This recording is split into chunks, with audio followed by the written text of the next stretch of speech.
Bonjour et bienvenue en ce temps de calendrier de l'Avent. Je vous propose aujourd'hui le texte de l'évangile de Matthieu au chapitre 25, les 13 premiers versets, la parabole des 10 vierges que vous pourrez lire tranquillement chez vous et surtout le verset 13, « Veillez donc car vous ne connaissez ni le jour ni l'heure ». Notre thème aujourd'hui est le courage de la confiance. Cela paraît un peu bizarre, faut-il du courage pour avoir confiance en quelqu'un ? Naturellement, nous avons confiance en ceux que nous aimons, nos parents, nos enfants, nos frères et sœurs, nos amis, mais il s'agit ici de persévérer dans la confiance malgré les différents facteurs qui peuvent entraver une relation. Un petit mensonge, une trahison, un soupçon ou plus simplement l'éloignement. On s'est perdu de vue, chacun a continué sa vie sans l'autre et on change avec les joies et les peines de la vie.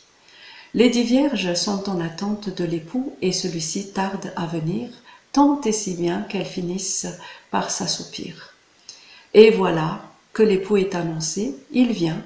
Les 10 vierges se réveillent pour l'accueillir. Les 5 avisées, nous dit-on, ont une réserve d'huile, mais les 5 insensés n'ont pas de réserve et de ce fait ne peuvent pas entrer dans la salle des noces faire un cortège, puisqu'elles n'étaient pas prêtes lorsque l'époux est arrivé, occupé à aller chercher de l'huile. L'élément essentiel de cette parabole est donc cette fameuse huile, comme une sorte de laissez-passer pour entrer dans le royaume des cieux, dans la plénitude de la présence de Dieu. Beaucoup de commentateurs comparent l'huile à la foi, à la confiance en Dieu. On peut comprendre alors que la foi peut se tarir. Certains la comparent à une fleur qu'il faut arroser de temps en temps pour qu'elle ne se fane pas. On peut la comparer aussi à un trésor qu'on nous donne et que nous gardons précieusement dans son écrin sans en faire usage. Dans ce cas-là, elle finira par perdre tout son éclat. Notre foi peut s'affaiblir facilement avec les ténèbres qui nous entourent et qui font partie de notre quotidien sans que nous en prenions garde. Et nous baissons la garde.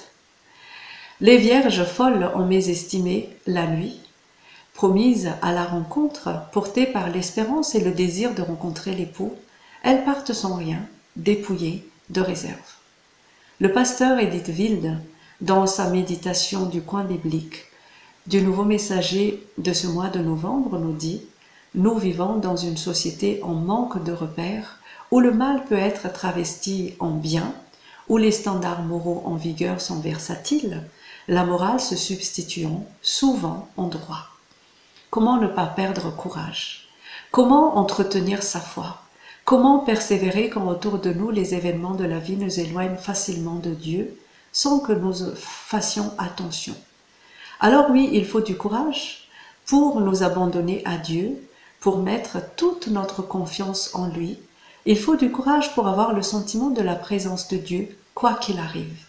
C'est dans l'opacité de la nuit, dans l'angoisse de l'absence de l'époux qui tarde à venir, qu'il nous faut une réserve d'huile pour maintenir notre lampe allumée.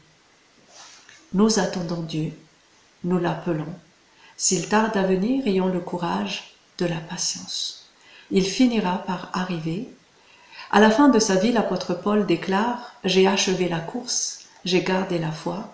Désormais m'est réservée la couronne de justice que le Seigneur, le juste juge, me donnera. » Il ne nous est pas demandé de faire mieux que les autres, mais de détourner nos regards de ce qui pourrait nous distraire pour les fixer sur Jésus et persévérer jusqu'au bout. S'il nous arrive de manquer de confiance, prenons notre courage à deux mains et prions pour que Dieu nous redonne la foi.